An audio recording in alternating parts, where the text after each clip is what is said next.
Samajwadi party और लोकतंत्र ये नदी के दो अलग अलग छोर हैं। इनका अरे सुनिए ना, लोकतंत्र में कब से विश्वास हो गया है, कब से लोकतंत्र में लोगों का विश्वास हो गया, इनके मुंह से ये शब्द शोभा नहीं देते हैं।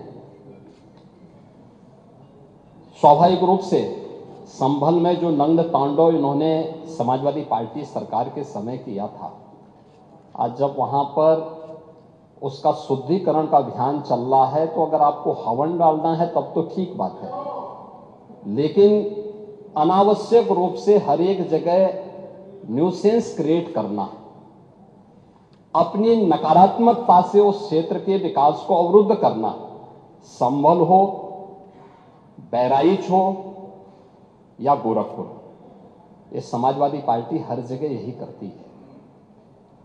गोरखपुर के विरासत गलियारे के बारे में पांडे जी आप इतने वरिष्ठ हैं, लोग आपको अनावश्यक रूप से मोहरा बना करके आपके कंधे पर बंदूक रख करके, अब आपको कम से कम इस उम्र में इस बात का ध्यान रखना चाहिए कि इस उम्र में सब नहीं होने देना चाहिए जो आपके कंधे में बंदूक रख करके निशाना साधने का प्रयास कर रहे हैं। आपके 3 दिन पहले मैं स्वयं उस विरासत गलियारे का दौरा किया था, मालूम है ना। मैं एक एक व्यापारी से बात किया था और बातचीत करके, वो गोरखपुर के सबसे पुरानी मंडी है, आप तो गोरखपुर में पढ़े भी हैं, और सबसे पुराना बाजार है, लेकिन कंजेशन होने के नाते, अवैध कब्जा होने के नाते वहां पर उस कंजेशन को दूर करके आज सड़क बनाई जा रही है। आप लोगों ने अपने समय में तो कुछ किया नहीं। वहां के मासूम बच्चे दम तोड़ते थे बीमारी से, इंसेफ्लाइटिस से 700 से लेकर 1500 बच्चों की प्रतिवर्ष मौत होती थी। आपकी विधानसभा के भी और सिद्धार्थनगर जनपद के भी सैकड़ों बच्चे मरते थे। कभी आप लोग कुछ नहीं किए, विकास के लिए आप लोग कुछ नहीं किए। अपने समय में विकास का आपका कोई एजेंडा नहीं था।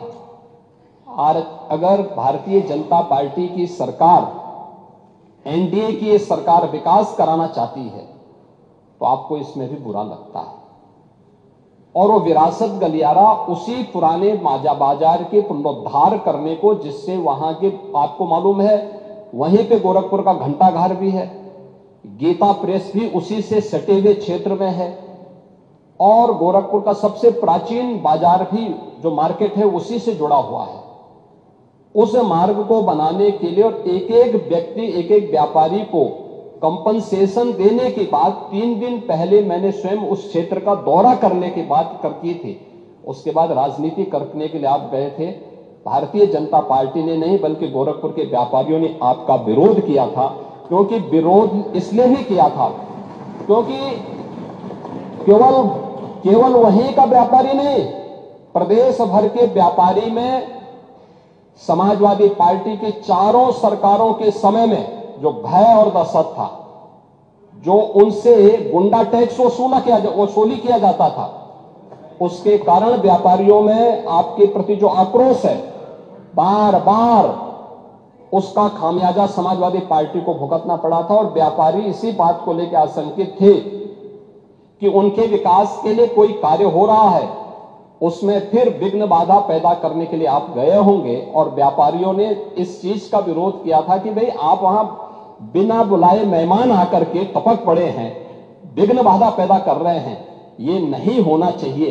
अरे वो तो आपका सम्मान किया व्यापारियों ने।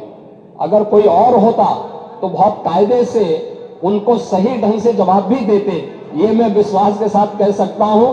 क्योंकि समाजवादी पार्टी से उम्मीद की ही नहीं जा सकती है कि वे सुरक्षा की बात करेंगे और अच्छा विकास का कार्य कर सकेंगे।